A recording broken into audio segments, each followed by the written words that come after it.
Hello everybody, good morning and welcome to the United Stands. I'm Mark Goldbridge and have we got a jam-packed show for you. We should be sponsored by whoever makes jam. I don't eat jam. I don't know who makes jam. If you make jam, you should sponsor this show because it's jam-packed. We're talking about a bid for Joao Neves at Benfica. Do we believe it? It's from Portugal. We probably don't, but we probably should believe that this could be the sort of archetypal player that Manchester United and INEOS could be looking at.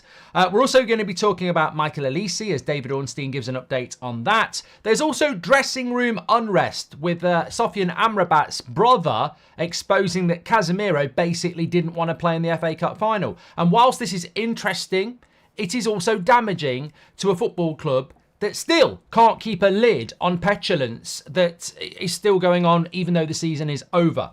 Also, there's an update from Bayern Munich in relation to Bruno Fernandes and their interest for him. This constant obsession around three positions that Man United are looking to bring players in for, centre-back, centre midfielder and striker. Is that it? Is that enough? Is that what we're going to do? Do we have the money to do anything more than that? And also, Forson will be leaving Manchester United. This came last night. We've got a bit of an update as to what that is all about. And don't forget, the podcast is out now. You can listen to that for later. Scan the QR code or go to Goldbridge Saves Football on Spotify. It's good news for the United Stand, potentially, because I will not be doing my Talk Sport show on a Saturday night anymore, which means I'll be back doing United Stand shows on a Saturday night. All explained why I'm leaving on the podcast, plus talking about the beta squad and an end of season review for every Premier League club. Support the podcast. Morning, Mark. I've just had a Costa coffee and I'm ready for the show, says Heart of United. You don't need coffee to wake up for the morning show on the United Stand. I'll tell you that for free. I'll tell you that actually for free. It's all free. And I tell you what as well, talk about free. I know you get ads on YouTube, but ultimately it's free. And I pay for Amazon Prime. I'm watching Fargo last night. 3 times during it, I get 1 minute ads that I can't skip. What am I paying for Amazon Prime for? I don't get it.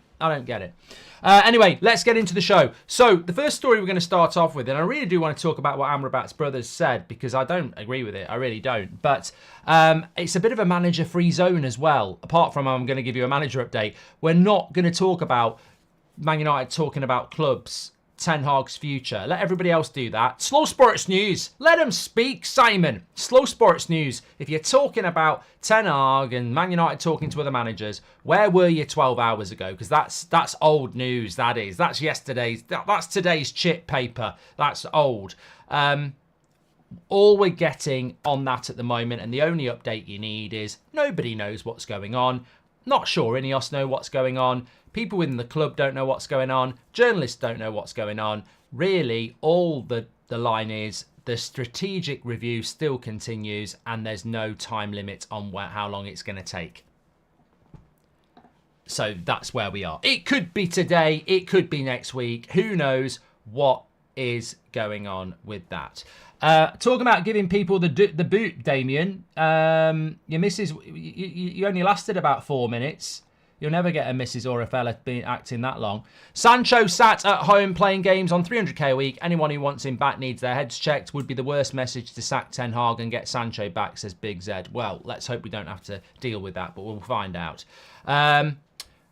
Let's hit this big story. Look, it says on the thumbnail one to watch, and that's basically the words of David Ornstein in relation to Olise. But I've developed that because there is a story that's come out in the last couple of days from 2 separate Portuguese outlets. Now, if you've been listening to the United Stand or watching the United Stand for any period of time, you will know names such as The Record or A Jogo in Portugal, because we've been through all this before with Gayton, with Bruno Fernandes and many other players.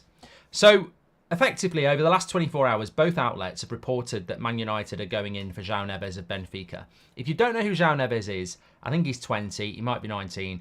He is what I think a holding midfielder should be. And I personally think he'll probably end up at somewhere like Man City because I think he's going to be the next Rodri. I think he's absolutely incredible for his age in relation to what he can do, and he will only get better. He can tackle, he can carry the ball, but his orchestra type style of play would be perfect. I mean, this is the sort of player that Man United have needed for years. But he has got a massive release clause. The reports out of Portugal are that Man United really want him. And even this morning, Record have said that Man United have made a £51 million bid for him, but Benfica want at least £85 million, which fits in with his €100 million release clause.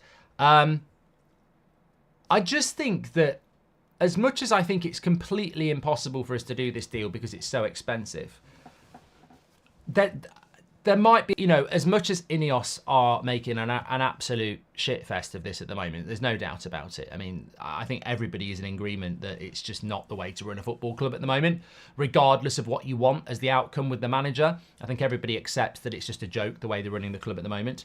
There is still part of me that thinks that that type of a signing, redeems yourself massively. And they are talking about best in class. Now, you can argue whether Dan Ashworth is best in class. You can argue whether Jason Wilcock's best in class.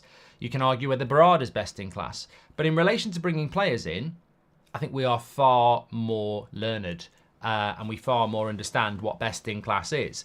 Now, if you're going to bring in somebody who is Onana from Everton in your midfield, he's not best in class. If you're going to bring in someone like Neves from Benfica, then he has the potential to be best in class. So Everton are going to want 50, 60 million pounds for Onana. So if you can do something with Benfica around that price, which you probably can't, but I just wonder if this is one to watch, because we have scouted Neves extensively for a very long time. And I'm sure a lot of other clubs have as well. And since January, Shane Smith says, yeah, we ain't getting Neves. I agree, but just bear with me for a moment. Since January and since INEOS came into the club, we have consistently been linked with Joao Neves as well. And I just think, well, Benfica did sell Enzo Fernandez to Chelsea on some ridiculous long contract, which I don't think you can do anymore. But is this one to watch? Is this a player that Man United have said, this is the player that we want to build the team around as our focal point? So much so that we want to do a deal with Benfica where we make this work, where they get what they want and we pay, over a period of time or whatever in installments. We haven't mentioned installments that much. And when you buy a player for £100 million, people go, where did you get the money from? But the cold, harsh reality is, if you want to get into transfers, you very rarely go and give £100 million up front. I mean, I think Man City did it with Jack Grealish, and some teams do it. But a lot of the time, as with Jadon Sancho, installments is how we did it. So maybe we do. I suppose the big question is, how good is he? And is it worth spending £80 million on him when that is something that INEOS have said they're not going to do? But I just think sometimes there's no smoke without fire. And as much as it's as much as I don't trust Portuguese outlets, because we've been down that road so many times and we've learnt, I do just think that we are linked to Neves a hell of a lot, and would be very interesting to see if it actually does develop into something. Look, I watched the video with Beth yesterday. I know we've been linked to Fofana with Monaco. Rabiot's on a free. I really like Edison. There are some good options out there, but I wouldn't rule this out. I really wouldn't. It might be wishful thinking, like Chris says, but I wouldn't rule it out. I really wouldn't. If Erik ten Hag stays, is he not already undermined in the dressing room by the board? Season handicap already. Send him back to us at Ajax, says Vincent. It's a good point, but it's not what everybody wants. Most of the players want him to stay. Most of the fans want him to stay. So I don't think he'd be undermined by the dressing room. Simon says, you are a legend. Don't ever quit the United stand. I've been watching since 2015 and this community is my solace. Keep reaching for the top. Well, the community is strong. Thank you very much, Simon, and thanks for your support. Do you know if Erik ten Hag started working, says KM? I think he's still on holiday, to be honest with you, at the moment. And isn't it ironic that the strategic review is unstrategic in time and length, says Muyad. Yep. I agree with you on that. And Mark, can't we pay the release clause but pay in instalments, structure payments so we can work on other transfer targets, says Rasler? Yes, you can. And I think people need to be understanding of that.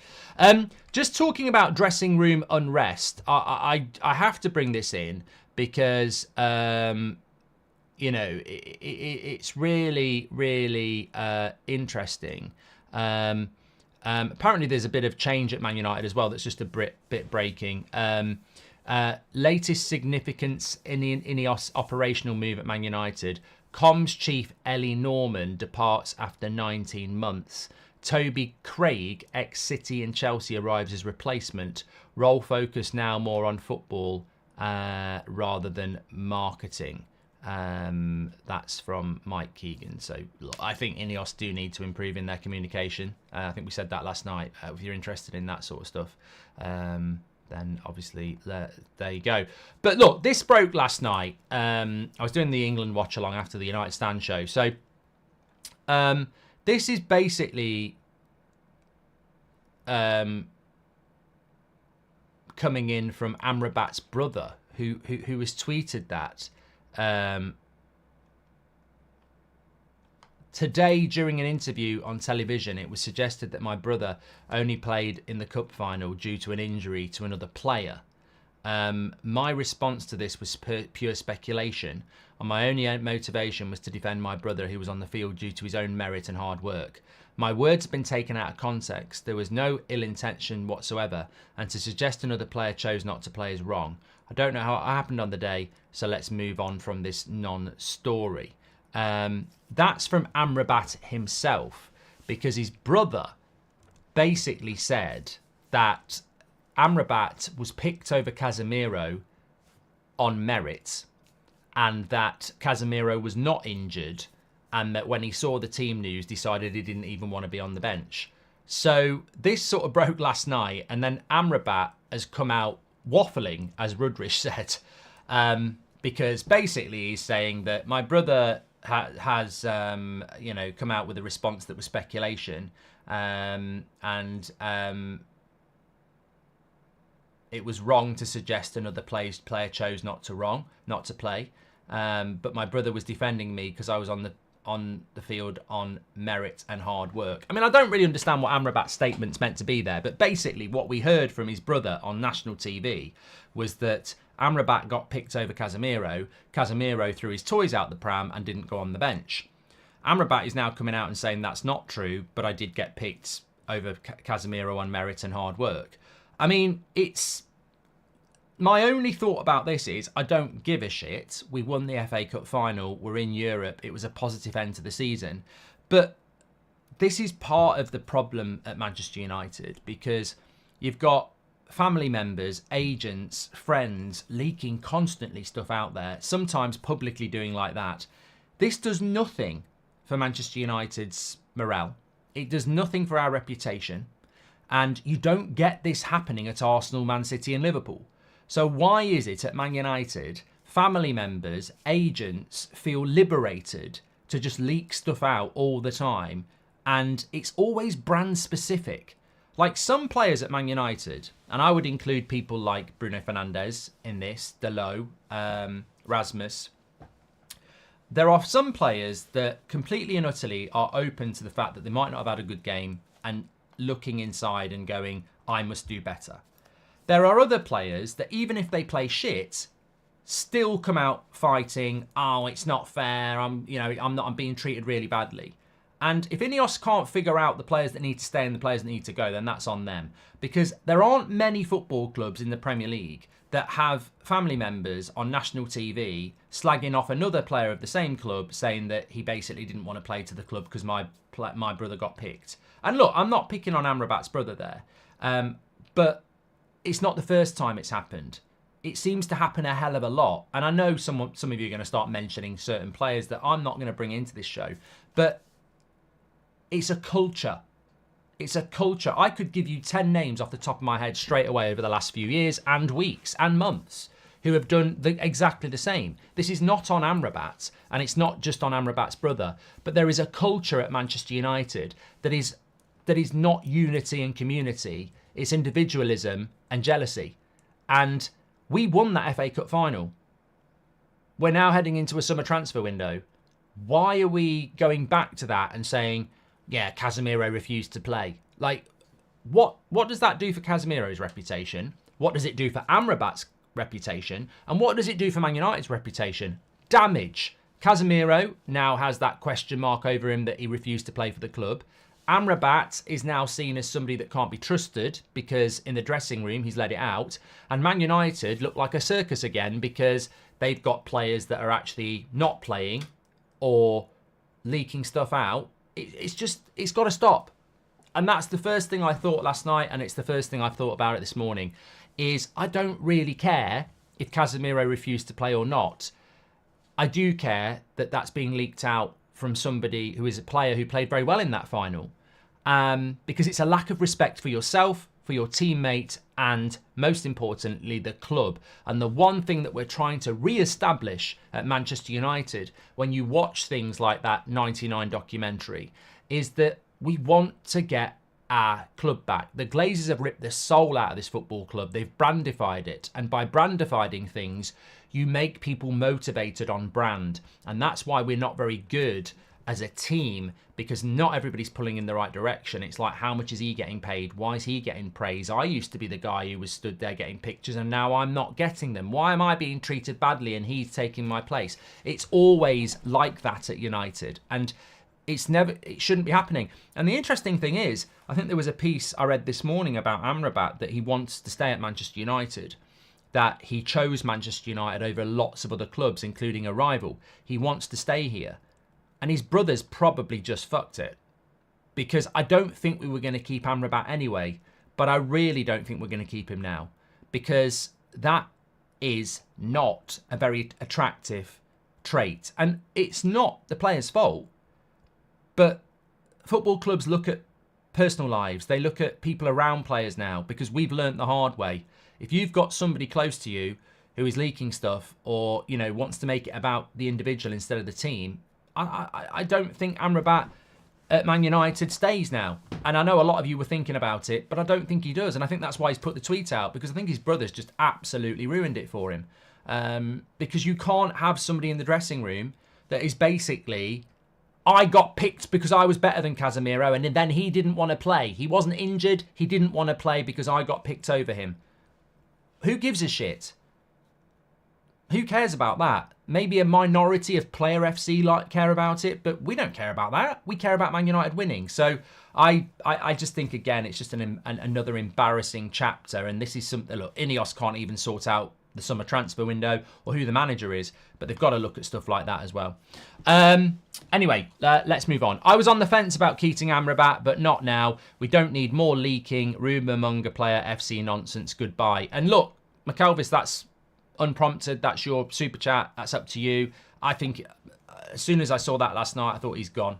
He's absolutely gone, and it's his brother's fault. And you know, Astro says it's his brother who said the statement, not Amrabat. Yeah, but I still think that will be the end of it for him, because it's part of his circle, isn't it? And you are unfortunately judged by that. You know, look at the way Rashford gets a load of shit because the people he's got around him. Sancho gets a load of shit because the people he's got around him. Do you think it's going to be any different for Amrabat? I don't see him staying at the club now. Olam, welcome to Members Club. You're a legend. Spinios are moving slower than the Glazers, says Luke. And Cal says, I can't believe we won the FA Cup a few weeks ago and it's been overshadowed by the INEOS rubbish. The state of the club is pathetic. INEOS out. And Ryu says, have you seen the news outlets talking about left foot and right foot defenders? I assume it can only mean Erik ten Hag is staying. I don't know about that. I don't know about that at the moment. I mean, I actually felt that today we might get some sort of update on it, but, you know, all we're getting is that the review goes on at the moment.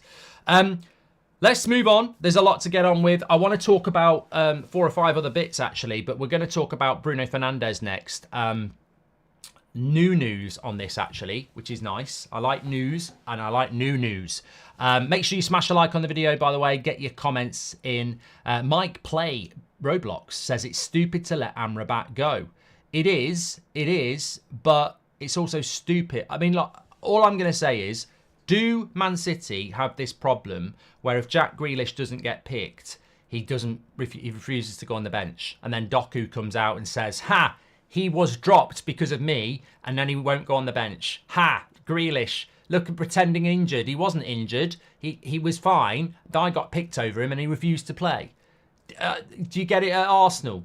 where Martinelli, oh, I've got an injury, that's why Trossard's being picked. And then Trossard's brother comes out and says, well, Trossard's brother's too busy refereeing, but it comes out and says, Martinelli, he was fit. I got picked over him and he refused to play. It's so embarrassing.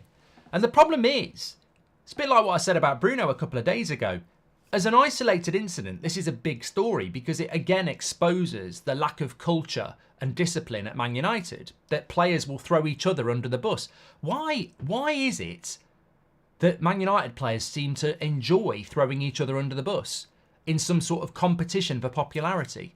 But you don't get it at professional clubs. Pineapple on pizza's a win, Cal, yes. Kaiser says it was from his brother. I think we already know that. And no, City, get rid of him. Look at Cancelo, says Hamish. But most importantly, let me just say this. Oh, sorry. The tweet wasn't from Amrabat, who plays for Manchester United. It was from Nordin Amrabat, who is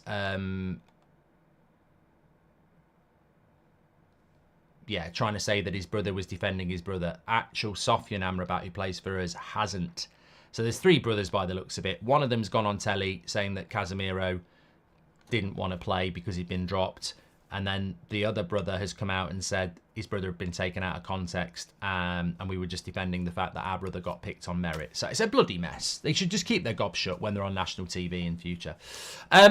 Bruno Fernandes. This is an update from Germany. It's coming in from Plettigol, and he is saying that at this moment in time, Bayern Munich are not looking at Bruno Fernandes, and the position that Bruno Fernandes plays in is not a priority position for Bayern Munich. There's a positive side to that, of course. There is. But what I would say is that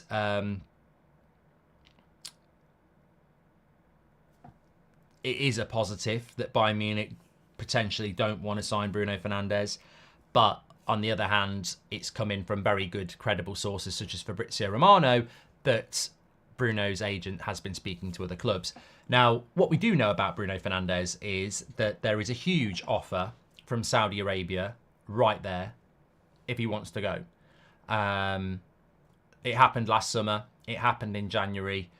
If Bruno Fernandes goes to Saudi Arabia at 29, I'll be absolutely stunned. But I think that Bayern Munich probably doesn't make a lot of sense for Bruno Fernandes, if I'm being honest. He cost a lot of money, and I don't think they need a player in that position.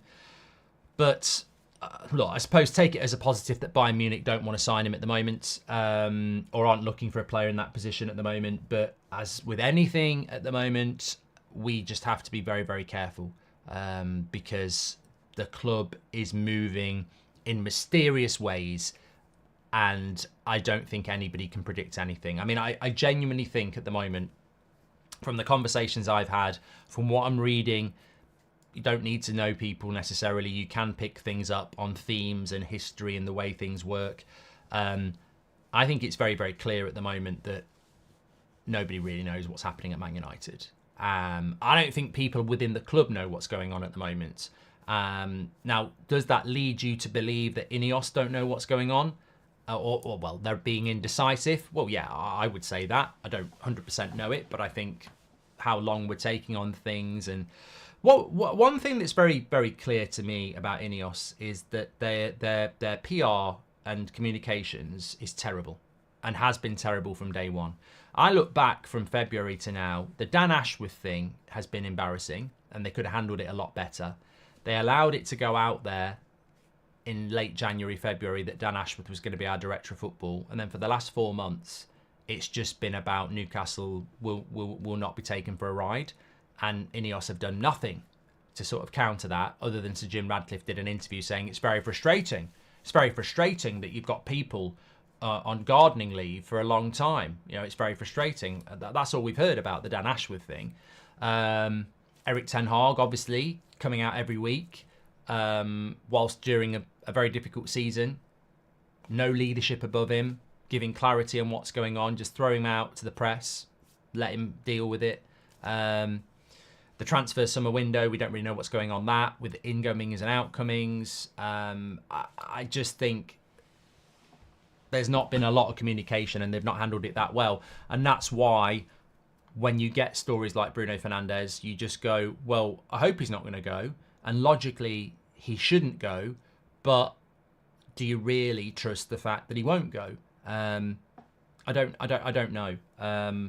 And it could happen with other players. It really, really could. I mean, look, it's only 3.5 weeks until people start coming back to Carrington. What's happening with Jadon Sancho? What's happening with Mason Greenwood? What's happening with Christian Eriksen? What's happening with Donny van der Beek? There is so much that needs to be done in 3.5 weeks. And people say, well, 3.5 weeks is a long time. Things like that don't happen like that.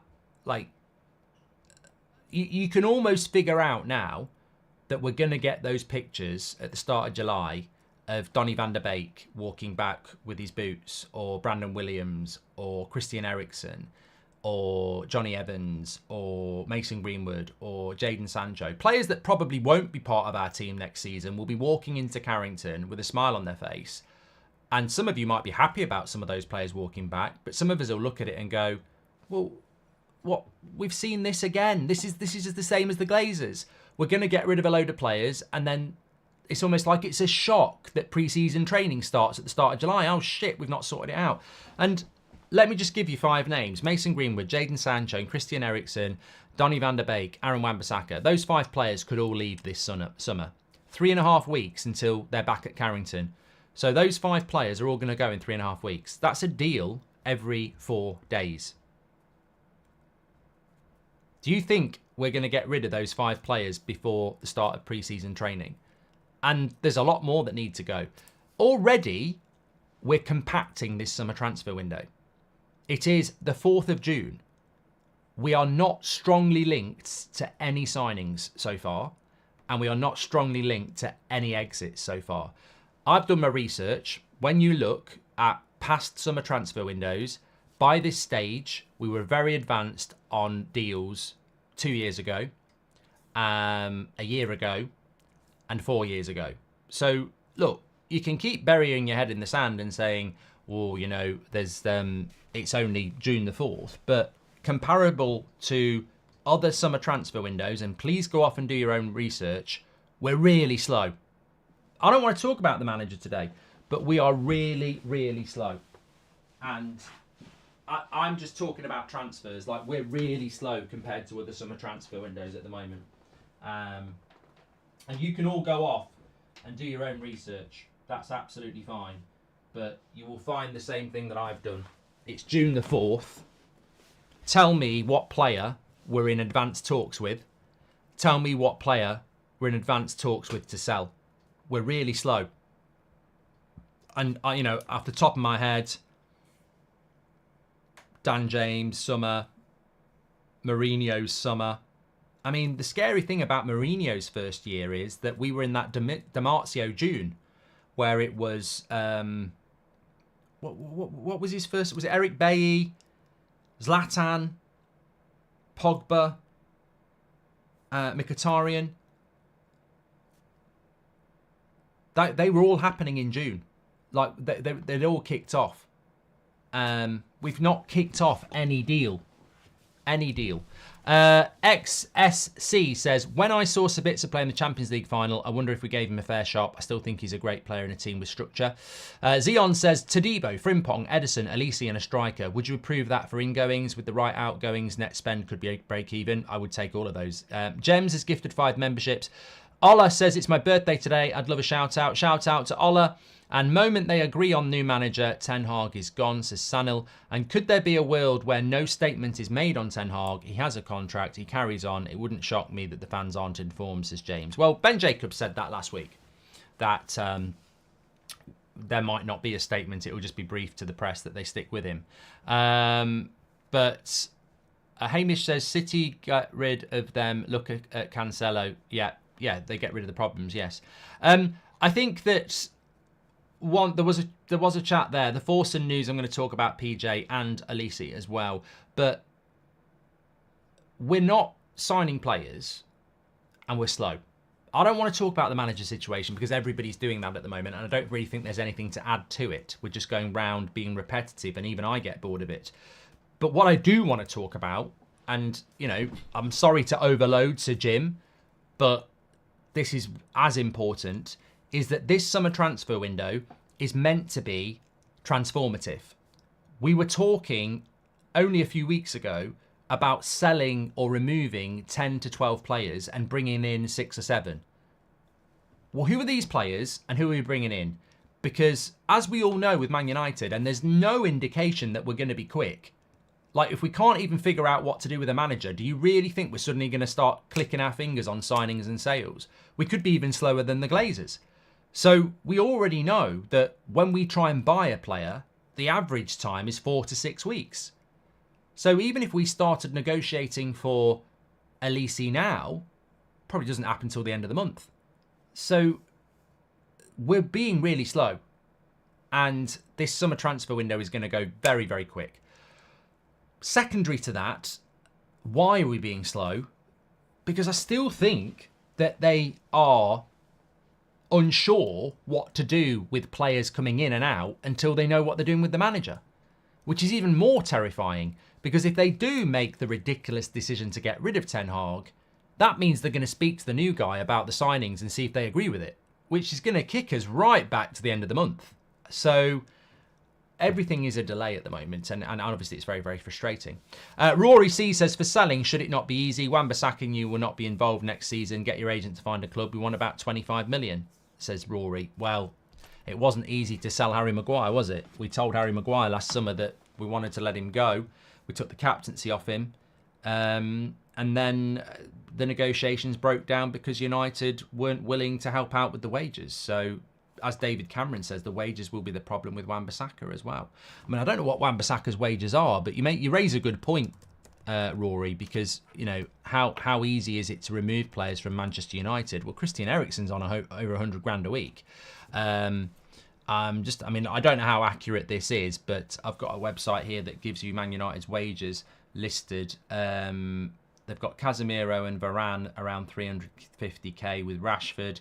Martial was on 250k. Mason Mount 250k. Bruno Fernandes 240. Anthony 200k. Harry Maguire 190. I think this is pretty much accurate actually from what I know. Christian Eriksen's on 150k with a year left on his contract. Tough. Very, very tough. I mean, that's a problem. Eriksen's on 150k and he's got a year left on his contract. That's nearly 8 million a year. It's all right saying sell him to Fenerbahce for 5 million, but they can't afford 150 grand a week. I mean, that's a problem. Luke Shaw's 150k. Lindelof's 120k. Who's going to give Victor Lindelof 120k? Who's going to give Harry Maguire 190k? Which is why we got rid of Varane. Because we can just let him go. He's out of contract. But we can't sell these players because of their wages. So we're making business decisions instead of football decisions again. Wan-Bissaka is on 100k a week. That's his contract, apparently. Yeah, I don't think that that'll be easy to get rid of, if I'm being honest. People that are pro-Sancho and anti-Ten Hag forget the patience Ten Hag showed when he sent him away for private training to get him back on track, says Liam. Thank you very much for that. Let's talk about Olise for the moment. Bit of an update on Olise coming in from David Ornstein. What he's basically saying is that Olise is one to watch. My interpretation of that is we should get some updates on Michael Olise's future very, very soon. I almost feel that the way Chelsea move, and they do move in the transfer window very, very quickly, is we might get some sort of Fabrizio Romano thing with here we go, Chelsea move for Olise, critical days coming through. I don't know of that.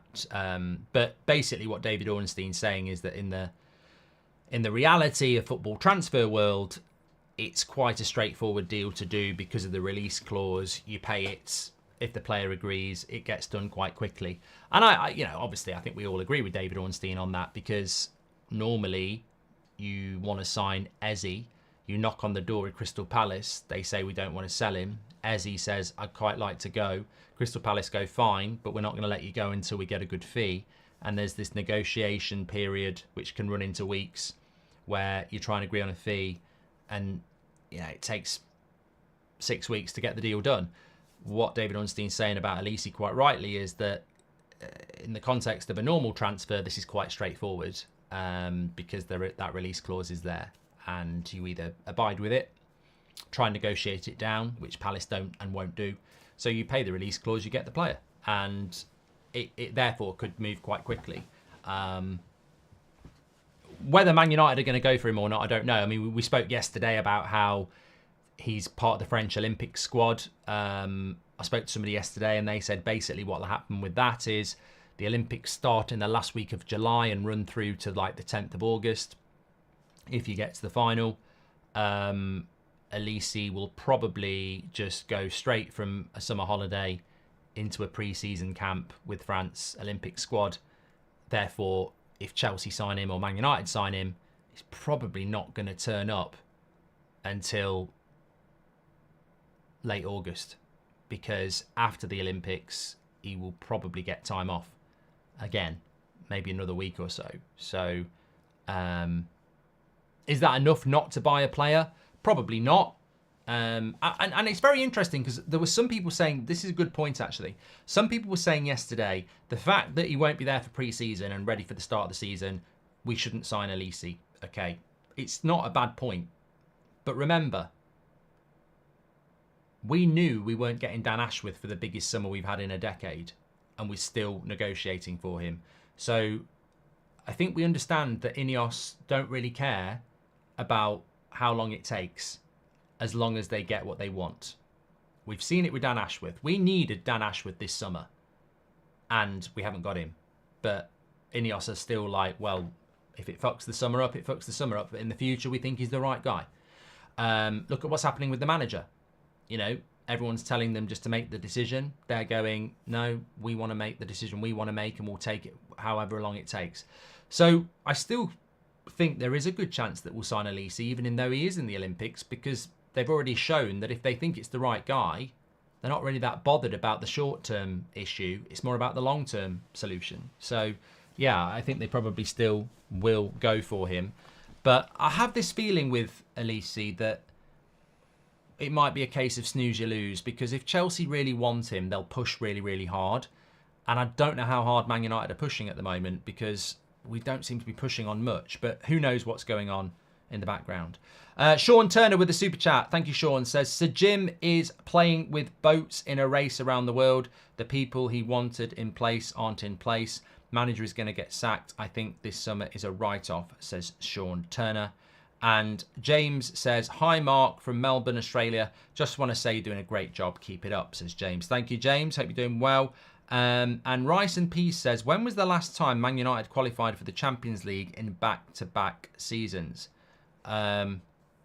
Good trivia question, Rice and Peas.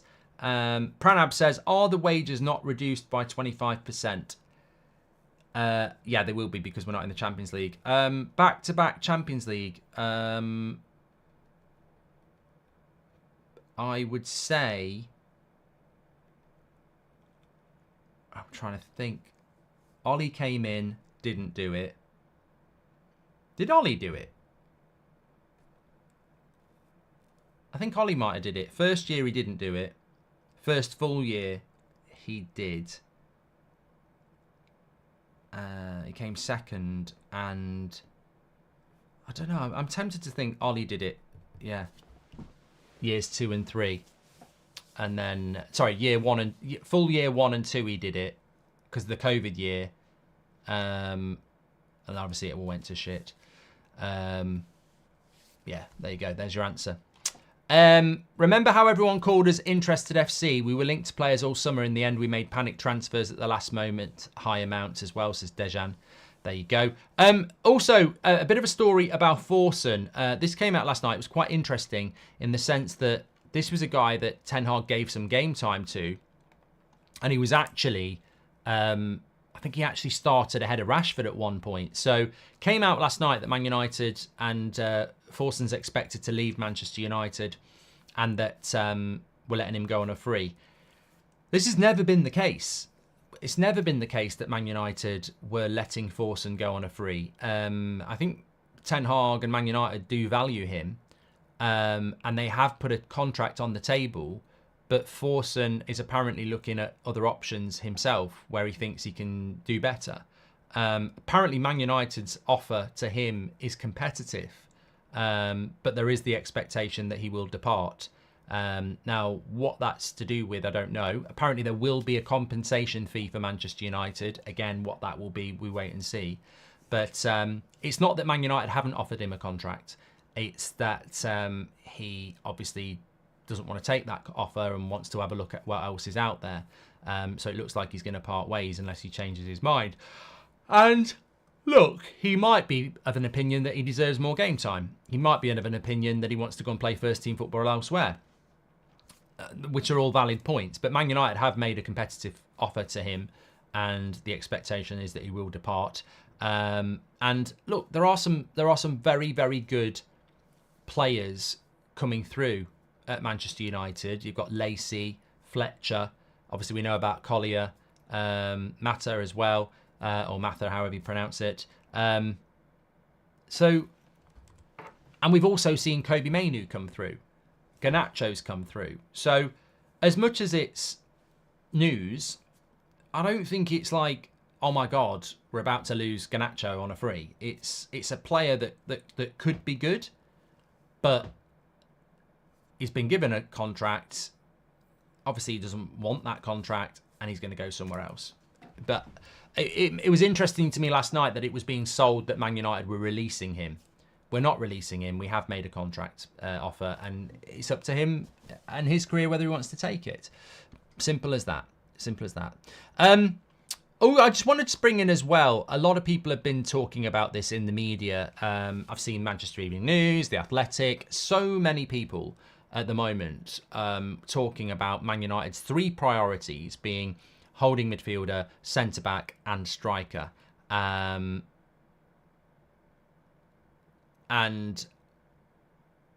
there's a bit of a statement coming out from Pochettino here.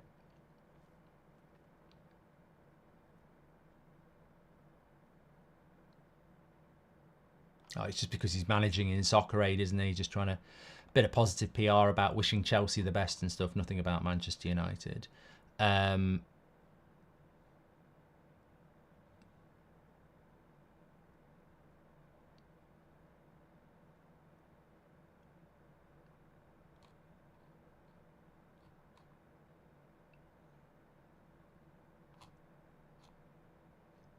Yeah, just coming back to what I was talking about there.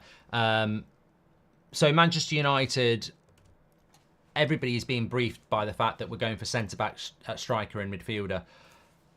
It's such a boring story. And again, I think it came out today in an outlet, and I've seen it so many times over the last few weeks, and I'm sure you've seen it the same. It's just not, I don't even know why people, it's just boring. Man United's priority is a striker, a midfielder and a centre-back. This is the sort of thing you hear about in November.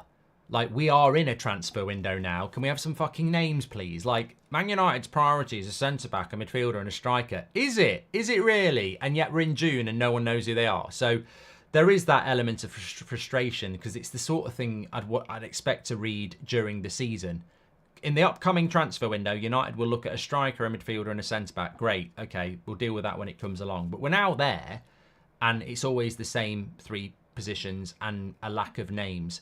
At centre-back, we got linked with Anasio of Sporting Lisbon last night. Didn't get massively excited about it because it's just another name. And we were linked to another Sporting Lisbon centre-back 2 days ago that wasn't that player. Todibo. Scalvini's had a bad injury, by the way. We won't be signing him. I'd remove Scalvini. He's had a really bad injury. He's out of the Euros for Italy. He's going to be out for a considerable period of time, so you can remove Scalvini, but I don't think we were going to get him anyway, to be honest with you. But there's so many centre-backs out there, but who is it we're going to go for? Midfielders, who is it we're going to go for? We've mentioned Joao Neves. Strikers, who are we going to go for? People are talking about Sesko, Evan Ferguson, very expensive. don't see us going for those sort of players. So who are we going for? Are we going for someone cheap like Garassi? And it is like monitoring FC, isn't it? It's like, as someone said last night, Glazers 2.0. There's just nothing out there at the moment in relation to what it's going to be. But my interesting take, I believe is interesting, is there anything beyond those three players? Are Man United putting it out there that they're looking for a centre-back, a striker and a midfielder because that's all we're going to get? I wouldn't say I'm anxious yet because the official transfer window isn't even open and the footballing financial year doesn't start till July the 1st. So getting players in now and putting it on the books isn't advisable for a lot of football clubs. But it doesn't mean you can't be negotiating. And the summer transfer window is contracting all the time. You know, with every passing day, it closes down. And we already know that you're not going to do a deal every 4 days. And if you've got to do 15, 16, 17 deals, including sales and purchases, then time is starting to contract. There has been scaremongering about what the transfer budget is. We know to increase that budget, we've got to sell players, and yet we don't really know who's up for sale. Some of the players that we were saying would raise 50, 60 million pounds, such as maybe a Maguire and McTominay, we're now hearing that they probably both will stay. Does that mean we're only going to buy one centre-back? So it's one in, one out. Varane out and one in isn't enough. You've still left with Victor Lindelof, Maguire. Martinez could get injured again. A lot of the problems of last season could hit us again next season if we don't have this revolutionary transfer window. So I do get a little bit concerned by the Man United want a striker, a midfielder and a centre-back, because the truth is we need two centre-backs, two midfielders, a striker, two full-backs and a winger. Are we being told about striker, midfielder and centre-back because that's all we're going to get? Because that won't be enough. We may as well write another season off if that's all we're going to get. If we're going to stick with the same sort of players again and not get rid of them. I mean, look, it's a video for another day, but it's been a very disappointing start to this INEOS ownership. It's been a very disappointing start to the summer transfer window.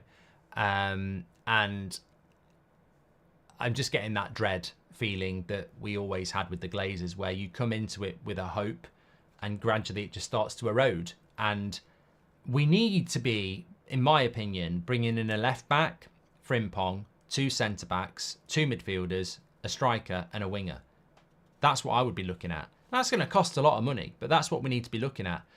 And you can deal with that by removing Wan-Bissaka, Harry Maguire, Scott McTominay, Christian Eriksen, Donny van der Beek, Jadon Sancho, Mason Greenwood.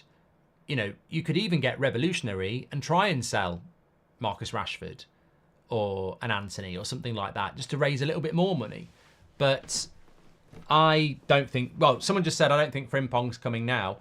If you'd spoke to me a week ago, 2 weeks ago, I really thought Frimpong was an open goal for Man United. Like, he wants to come to the Premier League. Eric Ten Hag's wanted him for 2 years. And he's got a release clause of about 34 million quid. So 2 weeks ago, I would have said Frimpong to Man United, confident. 2 weeks later, I don't even know if Ten Hag is staying. Nothing's really happening around removing players. And it would be very easy for Man City to just swoop in and get Frimpong at the moment. And as Arkin says, it's not looking good, is it? So, again, expectations are starting to drop because I would agree. The likes of Edison and Frimpong seem to be disappearing to other clubs whilst we still are just sat there trying to make our mind up about something. And I think Frimpong would be transformative, but as Savage says, forget it. If Eric Ten Hag leaves, then Bruno might leave as well. Not getting a proper transfer season, top four would be doubtful, says Demaj. Well, I've said this before, like, you know, continuity, stability and momentum could be key next season. I mean, Arsenal and Man City will be in the top four, obviously. You've got third and fourth place. Liverpool have got a good team, but Arne Slot might struggle. Who's getting third and fourth next year? Well, Villa will do very well to replicate that when they've got the Champions League to do that. Spurs are Spurs. Newcastle will go again, but they're unknown. And Chelsea are starting again. So I really think that Man United could easily slip into fourth place next season if they go into the season with a bit of momentum and stability. But if you remove Ten Hag, then you basically put yourself next to Chelsea, don't you? Where it's like, well, who knows what will happen with a new manager? It might be a bedding in period again. So I actually think 4th place is there next season for Man United if we stick with what we've got and build on it and complete the projects. But if we go back to ground zero again, I think you throw yourself in with Chelsea, Spurs, Villa, Newcastle on a more level playing field, which would be a shame. But yeah, I don't really want to talk about the manager massively because, as I said, I don't think anybody really knows what's going on at the moment with regards to that. As much as I would love to say that things are going to move, they really don't look like they are at the moment. And yeah, I'd love to say more on that. Why did they bother buying the club if they can't afford to make the changes that we need, says Name? Well, it's a vanity project, mate. And I don't want to upset people, but it's a vanity project. This was always a vanity project. They didn't buy the club. They bought 25%. And they don't really have the money to do what needs to be done, which is clear the debt. So you've got to work with the Glazers. So at the moment, the whole thing is about we know what we're doing and we believe we can do it with the Glazers. And that's always going to be very difficult. And anybody with a brain always said, doesn't matter how good the intentions are from Sir Jim Radcliffe, if you don't own all the club, it's going to be very, very difficult to do this because you've got shareholders, you've got debt, you've got the Glazers. Like, in fairness to INEOS, what they're trying to do is virtually mission impossible anyway. Whether you like them or not, they don't own all the club, they have got debt, and they have to work with the Glazers and shareholders. So it's a very difficult job to do, and it was always going to be a very difficult job to do. And some people predicted it wouldn't work. We are still very, very early days, but yeah, of course it's going to be challenging. I also think they're very focused on the stadium. Like, I have to say this as well. What have INEOS done well in the first few months they've been here? They've had no credit for the FA Cup because it feels like they sort of sabotaged that in a way with what they did around the manager. They're getting no credit for anything that they've done around the director of football or the summer transfer window because it's seen as dithering. They got a lot of credit for Barada. That was a very quick thing to do. The only other thing they've done that is really quick, and it might appeal to you and it might not, but you have to acknowledge it, is they have set up very, very quickly a governmental task force for a Stadium of the North. Sebastian Coe, you know, the Mayor of Manchester. Now, what's behind that? Well, we do need to do something about the stadium. And a bigger stadium with better facilities will lead to better revenue. It will take years, but they have got moving on that very, very quickly. You know, in relation to the stadium plan, that's full steam ahead. They're trying to get it going. But in other areas, yeah, it's not been so good. Lucas says it'll probably end up being a waste of time anyway because the government won't pay for it. Sam says super chat not working. I think it is, mate. Anyway, we've been talking for nearly an hour. 8 o'clock show tonight is back as usual. We've got the 2 o'clock show for you and obviously anything that breaks in between. Please do check out the podcast, Goldbridge Saves Football. Brand new out. Something for you to listen to at work or while you're going for a work. I nearly said going for something else beginning with a W there. I don't know what I was on about. Going for a walk is what I meant to say. INEOS continue the tradition of the Glazers being total joy vacuum. We're supposed to go into this transfer window with a new hope, says Big Zed. Thanks everyone for watching. I will speak to you all later. Take care. Have a great day, whatever you're doing, or evening, wherever you're watching. And let's see if something happens today. But I've got to admit, there is some deja vu. It is a bit like Groundhog Day. We're stuck in another transfer window going, I hope something happens this week. There's so much that needs to be done. We shouldn't be relying on hope. We should be getting on with it. Take care. Speak to you in a bit.